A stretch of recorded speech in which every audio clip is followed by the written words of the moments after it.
उत्तर प्रदेश की 69,000 सहायक अध्यापकों की भर्ती माननीय सुप्रीम कोर्ट के द्वारा दिए गए 11 अगस्त 2023 के फैसले के बाद से फिर से विवादों में घिरने लगी है।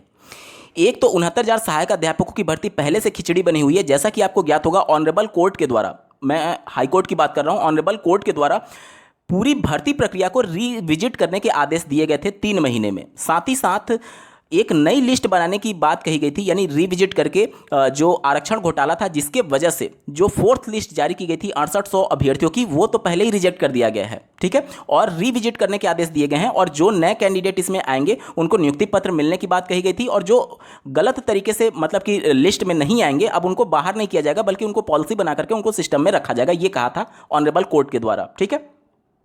तो अभी पूरी भर्ती प्रक्रिया ही सवालों के घेरे में है।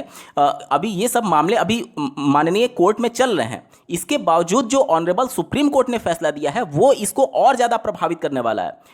सोशल मीडिया साइट्स पर ये खबरें चल रही हैं कि जो सुप्रीम कोर्ट ने जजमेंट दिया है उसका उत्तर प्रदेश के 69,000 सहायक अध्यापकों की भर्ती में कोई भी असर नहीं पड़ेगा, क्योंकि ऑनरेबल सुप्रीम कोर्ट ने इसके बारे में कुछ भी नहीं लिखा है। लेकिन ये भ्रामक खबर है, एक तरीके से अफवाह है। ऑनरेबल सुप्रीम कोर्ट ने साफ शब्दों में उत्तर प्रदेश और बिहार की भर्तियों के बारे में मेंशन किया है। इसके बारे में डिटेल में बात करेंगे और क्या इसका इंपैक्ट पड़ने वाला है, क्योंकि अब ये मामला ऑनरेबल सुप्रीम कोर्ट के फैसले के बाद से डायरेक्ट बीएड अगेंस्ट शिक्षा मित्र हो गया है। क्योंकि शिक्षा मित्र का जो समायोजन रद्द हुआ था उसमें बीएड अभ्यर्थी शिक्षा मित्रों के समायोजन को रद्द करने के लिए एक तरीके से पैरवीकार थे, और अब चूंकि बीएड के अगेंस्ट में फैसला आया तो शिक्षा मित्र बीएड के अगेंस्ट में इस मामले को फिर से कोर्ट में चैलेंज करने जा रहे हैं। ये पूरा मामला क्या है, इसको ध्यान से समझिएगा। आपको लग रहा होगा कि इसमें शिक्षा मित्रों का क्या फायदा है, तो जैसा कि आपको ज्ञात होगा, ऑनरेबल सुप्रीम कोर्ट ने 25 जुलाई 2017 को, ध्यान से सुनिए मैं क्या बता रहा हूं, 25 जुलाई 2017 को जब शिक्षा मित्रों का समायोजन रद्द किया था, तो उस समय उत्तर प्रदेश की तत्कालीन सरकार को निर्देश दिया था कि 1,37,000 शिक्षा मित्रों के पद को 2 बड़ी भर्तियों में कंप्लीट किया जाए। उस समय की तत्कालीन सरकार ने 2 बड़ी भर्तियों में पहली भर्ती 68,500 की निकाली और दूसरी भर्ती 69,000 सहायक अध्यापकों की भर्ती निकाली। 68,500 के समय तक ये नोटिफिकेशन नहीं था, इस वजह से उसमें बीएड को शामिल नहीं किया गया। 69,000 सहायक अध्यापकों की भर्ती के संबंध में 28 जून 2018 का नोटिफिकेशन एग्जिस्टेंस में आ चुका था, और उस समय की तत्कालीन सरकार, जो कि अभी वर्तमान में भी है, उनके द्वारा अध्यापक सेवा नियमावली 1981 में संशोधन किया गया। और साथ ही साथ जो नोटिफिकेशन निकाला गया परीक्षा नियामक प्राधिकारी कार्यालय द्वारा 5 दिसंबर 2018 को, उसमें बीएड को शामिल करते हुए पूरी भर्ती प्रक्रिया के लिए नोटिफिकेशन निकाल दिया गया। अब सबसे बड़ा इसमें जो शिक्षा मित्रों का इंटरेस्ट है वो इस बात के लिए है कि अगर कैसे भी करके बीएड इस शिक्षक भर्ती से बाहर हो जाते हैं तो शिक्षा मित्रों के 1,37,000 पदों को, जो 2 बड़ी भर्तियों में ऑनरेबल सुप्रीम कोर्ट ने 25 जुलाई 2017 के फैसले के आधार पर कहा था, वो जब बीएड बाहर हो जाएंगे तो 40-45 हज़ार पद खाली होंगे। अब चूंकि 1,37,000 पदों को भरना है, इसलिए एक और बड़ी भर्ती राज्य सरकार बाध्य हो जाएगी करने के लिए अगर बीएड बाहर हो जाता है, क्योंकि 1,37,000 पदों को हर हाल में माननीय सुप्रीम कोर्ट के आदेश के बाद से भरना ही होगा। तो अब इसमें डायरेक्टली फायदा जो है वो शिक्षा मित्रों का है। इसलिए इस केस को लेकर के अब शिक्षा मित्र गंभीर है कि एनी हाउ बीएड कैसे भी करके 69,000 सहायक अध्यापकों की भर्ती से बाहर हो जाए। अब एक बार बात करते हैं कि क्या ग्राउंड है ऑनरेबल सुप्रीम कोर्ट के इस जजमेंट में उत्तर प्रदेश की 69,000 सहायक अध्यापकों की भर्ती में। इस जजमेंट में देखिए, पहले नंबर पेज पर आप अपने स्क्रीन से देख रहे हैं, पहले नंबर पेज में जो श्री देवेश शर्मा जी हैं, जो कि राजस्थान से जुड़े हुए हैं और एक बीएड कैंडिडेट हैं। जब ऑनरेबल जोधपुर हाईकोर्ट ने 28 जून 2018 के नोटिफिकेशन को रद्द किया था, तो उसके अगेंस्ट में श्री देवेश शर्मा जी ने ऑनरेबल सुप्रीम कोर्ट का दरवाजा खटखटाया, ऑनरेबल जोधपुर हाईकोर्ट के फैसले के अगेंस्ट में। उसके बाद से इससे संबंधित कई और मामले सुप्रीम कोर्ट में पहले से विचाराधीन थे, जो कि इसके साथ कनेक्टेड होते चले गए। देखिए, विद करके सभी के बारे में जिक्र किया गया है।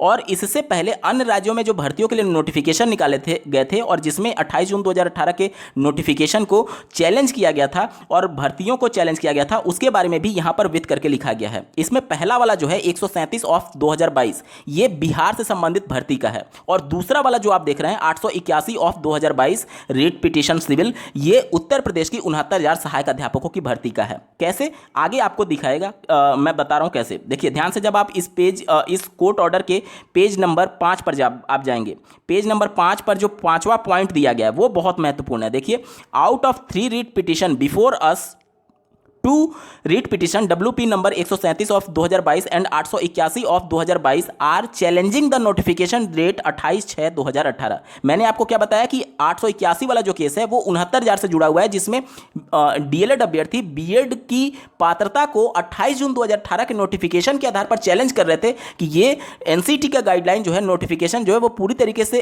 अवैध है। एनसीटी एक तरीके से गलत कानूनों का प्रयोग कर रही है और आरटी एक्ट के साथ साथ उस समय कॉन्स्टिट्यूशन का विरोध बताया था डीएलएड अभ्यर्थियों ने और इस याचिका को दायर किया था।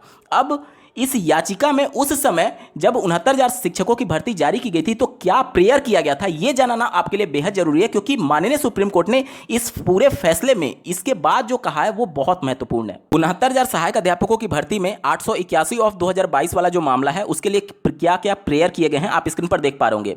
बी नंबर पॉइंट में ध्यान से देखिएगा, यहां पर 28 जून 2018 के नोटिफिकेशन को इलीगल बताते हुए यह प्रेयर किया गया है कि चूंकि ये आरटी एक्ट 2009 और कॉन्स्टिट्यूशन के अगेंस्ट में है, इसलिए इसको क्वेश्चन कर दिया जाए, इसको रद्द कर दिया जाए। और साथ ही साथ यहां पर सी वाले पॉइंट में ध्यान से देखिएगा, एग्जामिनेशन रेगुलेटरी अथॉरिटी की बात की गई है, यानी कि परीक्षा नियामक प्राधिकारी जो कि उत्तर प्रदेश में पीएनपी जो कि उस समय सुपर टेट की परीक्षा का आयोजन करता था, उन्होंने 5 दिसंबर 2018 को 69,000 सहायक अध्यापकों की भर्ती के लिए नोटिफिकेशन निकाला, जिसको चैलेंज किया गया था ये 881 ऑफ 2022 में, जिसके बारे में ऑनरेबल सुप्रीम कोर्ट ने अपने जजमेंट में भी मेंशन किया हुआ है।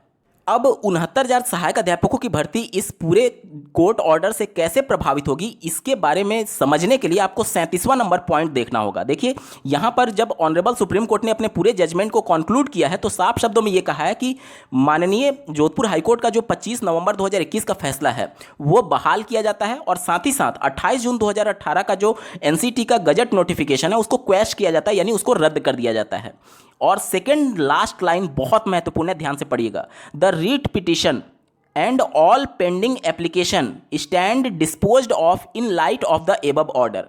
इसका मतलब ये हुआ कि जितने भी रीट पिटिशन है और सभी पेंडिंग एप्लीकेशंस जो हैं, जो कि इस 28 जून 2018 के नोटिफिकेशन को चैलेंज कर रहे हैं और जो कि ऊपर विद करके मेंशन किए गए थे श्री देवेश शर्मा जी के याचिका के साथ ही साथ, जो कि उत्तर प्रदेश का भी मामला है, उसको डिस्पोज ऑफ कर दिया गया है। डिस्पोज ऑफ करने का मतलब कि इस केस के साथ उसको समाप्त कर दिया गया। देखिए एक दो चीज़ें होती हैं, एक होता है डिसमिस करने का मतलब कि केस को खारिज करना, यानी कि उसको रद्द कर देना, और डिस्पोज ऑफ का मतलब कि कंप्लीट कर देना, यानी कि उत्तर प्रदेश का जो 69,000 सहायक अध्यापकों की भर्ती में बीएड को चैलेंज करने वाला मामला था और जो एनसीटी के 28 जून 2018 के नोटिफिकेशन को रद्द करने वाला मामला था, वो इस कोर्ट ऑर्डर के साथ कंप्लीट हो गया। देखिए क्या लिखा गया है, in the light of the above order, यानी कि सुप्रीम कोर्ट ने जो ऑर्डर दिया है इसके साथ ही ये मामला भी कंप्लीट हो गया है, यानी कि जो ऑर्डर ऊपर ऑनरेबल सुप्रीम कोर्ट ने दिया है वही ऑर्डर उत्तर प्रदेश में भी लागू होगा।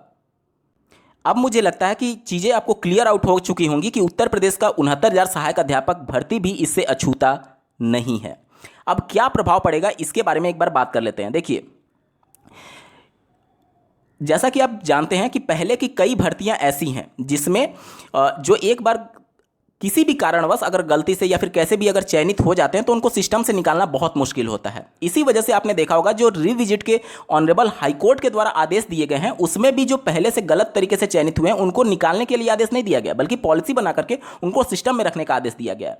ये एक पक्ष है, लेकिन दूसरा पक्ष आप ये भी समझ सकते हैं कि शिक्षा मित्रों को जब परमानेंट कर दिया गया था उसके बावजूद भी अब यहां पर आप ये नहीं कह सकते कि 100% जो शिक्षा मित्र थे वो टेट सीटेट क्वालिफाई नहीं थे या फिर शिक्षक पात्रता सब कुछ नहीं रखते थे। उनके पास उनमें से कुछ ऐसे जरूर थे जो कि पात्रता रखते थे टीचर बनने के लिए, यानी कि उनका जो समायोजन था बावजूद इसके रद्द कर दिया गया, यानी कि उनको एक तरीके से परमानेंट होने के बावजूद भी, सरकारी नौकरी मिलने के बावजूद भी सिस्टम से निकाल दिया गया ऑनरेबल सुप्रीम कोर्ट के आदेश के बाद से। यानी कि दोनों परिस्थितियां हैं, सिस्टम से निकाला भी जा सकता है और सिस्टम में रखा भी जा सकता है, यानी 50-50 का मामला है। आप पूरी तरीके से उनको अनसेफ भी नहीं कह सकते और पूरी तरीके से सेफ भी नहीं कह सकते। दूसरा पॉइंट यह है कि ऑनरेबल सुप्रीम कोर्ट ने जो अपना जजमेंट दिया है उसमें 3 प्रमुख पॉइंट बताया है कि बीएड क्यों अपात्र है। पहला उन्होंने जो बताया है वो पेडागोजिकल अप्रोच को लेकर के, पेडागोजिकल अप्रोच यानी कि जो डीएलएड हैं वो पूरी तरीके से पात्र हैं प्राथमिक को पढ़ाने के लिए, बीएड पात्र नहीं है क्योंकि पेडागोजिकल अप्रोच डिफरेंट होता है इनका। ठीक है, यहां पर पेडागोजिकल अप्रोच को अचीव करने के लिए एनसीटी ये कहता है कि इनको नियुक्ति के 2 साल के अंदर 6 माह का एक ब्रिज कोर्स करना होगा। अब ये जो नोटिफिकेशन जारी किया गया वो किस प्रकार से केंद्र सरकार के एक आदेश के आधार पर सिर्फ अभ्यर्थियों को मूर्ख बनाया गया, ये आप समझिए। उस समय एनसीटी ये कहती है कि 2 साल के अंदर इस प्रकार का आपको कोर्स करना होगा। 2018 में ये नोटिफिकेशन जारी हुआ। 2019 में केवीएस की भर्ती आई थी जिसमें बीएड अभ्यर्थी अभी भी सर्विसेज दे रहे हैं। वहां पर 2019 और आज 2023 है, 4 साल हो चुके हैं, अभी तक उनको ब्रिज कोर्स कंडक्ट नहीं कराया गया, ब्रिज कोर्स नहीं कराया गया। उत्तर प्रदेश की बात करें तो 2 साल से अधिक का समय हो गया है, अभी तक इनको ब्रिज कोर्स कंडक्ट नहीं कराया गया है। तो वहीं सुप्रीम कोर्ट ने पूछा कि जब आप 2018 में नोटिफिकेशन निकाल दिए थे और 2023 आज चल रहा है, 5 साल होने के बावजूद भी आपने इन अभ्यर्थियों को ब्रिज कोर्स नहीं कराया, इस वजह से क्योंकि देश में अभी कोई भी एनसीटी अप्रूव्ड कोई ब्रिज कोर्स कराने वाली संस्था है ही नहीं, तो आपकी तैयारी क्या थी 2018 में कि आपने इस प्रकार के बीएड को शामिल किया। इसलिए पेडागोजिकल अप्रोच पहला कारण था जिसकी वजह से बीएड अभ्यर्थियों को प्राथमिक के लिए अपात्र माना था। दूसरा जो कारण इनके द्वारा बताया गया वो एनसीटी के द्वारा जो गजट जारी करने का पूरा प्रक्रिया था वो इन्होंने गलत पाया। इसके बारे में पहले ही मैंने डेडिकेटेड वीडियो में बात कर रखा है जिसका लिंक आपको इस वीडियो के डिस्क्रिप्शन में मिल जाएगा। इस वीडियो का डिस्क्रिप्शन जरूर चेक करिएगा, जैसे कि जो अध्यादेश लाने की बात हो रही है या फिर इस पूरे जजमेंट को अगर आप डिटेल में समझना चाहते हैं तो सबका डेडिकेटेड वीडियो का लिंक आपको इस वीडियो के डिस्क्रिप्शन में मिल जाएगा। पूरे इस मामले को समझिए तभी आप इसके जड़ तक पहुंच पाएंगे। ये दूसरा पॉइंट हो गया कि कानून बनाने की प्रक्रिया गलत थी, इस वजह से बीएड को अपात्र घोषित किया गया। और तीसरा और सबसे महत्वपूर्ण पॉइंट जो है वह आर्टिकल 21A जिसके तहत 6 से 14 साल के बच्चों के लिए मौलिक अधिकार बनाया गया है मुफ्त एवं अनिवार्य शिक्षा के साथ साथ गुणवत्तापूर्ण शिक्षा की बात ऑनरेबल सुप्रीम कोर्ट ने अपने जजमेंट में लिखा है। अब चूंकि बीएड के पास वो अप्रोच नहीं है, पेडागोजिकल अप्रोच नहीं है, इसलिए वो गुणवत्तापूर्ण शिक्षा नहीं दे रहे हैं, ये ऑनरेबल सुप्रीम कोर्ट का कहना है। और चूंकि ये मौलिक अधिकार है बच्चों का, इसलिए उनके मौलिक अधिकार का हनन हो रहा है, इसलिए बीएड को अपात्र घोषित कर दिया है प्राथमिक के लिए ऑनरेबल सुप्रीम कोर्ट ने। अब यहां पर अगर ऊपर के 2 प्रावधानों को छोड़ दिया जाए जिसमें से कानून बनाने की प्रक्रिया गलत थी, उसको तो सुधारा जा सकता है। इसके अलावा जो पहला वाला पॉइंट मैंने आपको बताया था कि पेडागोजिकल अप्रोच वाला, उसकी वजह से जो बच्चों के मौलिक अधिकार का हनन हो रहा है, ये सबसे बड़ा पॉइंट है बीएड को अपात्र घोषित करने के संदर्भ में। क्योंकि जो ऑनरेबल सुप्रीम कोर्ट होता है वो मौलिक अधिकारों को लेकर के बहुत ज़्यादा सजग है, और अगर मौलिक अधिकारों का हनन हो रहा है तो निश्चित तौर पर ये सबसे बड़ा रीजन बना है बीएड अभ्यर्थियों को अपात्र घोषित करने के संदर्भ में। तो यहाँ पर मैंने आपको बताया कि जो 69,000 वाले मामले में है वो 50-50 का मामला है, और चूंकि अभी इससे संबंधित मामला एक पहले से पेंडिंग है, श्री आकाश पटेल जी के नाम से बीएड को चैलेंज किया गया था 69,000 सहायक अध्यापकों की भर्ती में। और चूंकि ये वाला जो मामला है सुप्रीम कोर्ट में जो मामला था, इसमें आईए दाखिल करके यूपी के भी कैंडिडेट हैं और साथ ही साथ बिहार के भी कैंडिडेट हैं। आपने 12 जनवरी 2023 का जब ऑनरेबल सुप्रीम कोर्ट में बहस चल रहा था तो उसमें यूपी का एडवोकेट को सुना जरूर होगा अपने पक्ष को रखते हुए। यानी कि आप ये नहीं कह सकते कि ऑनरेबल सुप्रीम कोर्ट ने यूपी और बिहार के बारे में कुछ कहा ही नहीं है। इन्होंने लास्ट लाइन में पूरे मामले को समराइज करते हुए कह दिया है कि यूपी और बिहार और अन्य जितने भी मामले हैं वो सब इस ऊपर के ऑर्डर के हिसाब से ही कंप्लीट कर दिए जाएं। यानी कि साफ शब्दों में यह लिखा गया है कि 69,000 सहायक अध्यापकों की भर्ती डायरेक्टली इससे प्रभावित हो रही है।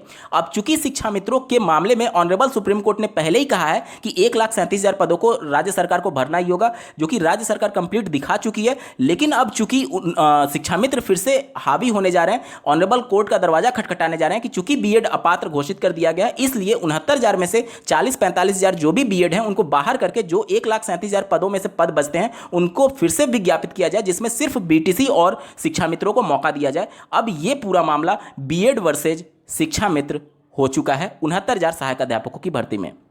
उम्मीद करता हूं आप सभी के डाउट्स क्लियर हो गए होंगे। इस वीडियो को देखने के लिए आपका बहुत बहुत धन्यवाद। भगवान करे आपका दिन शुभ हो।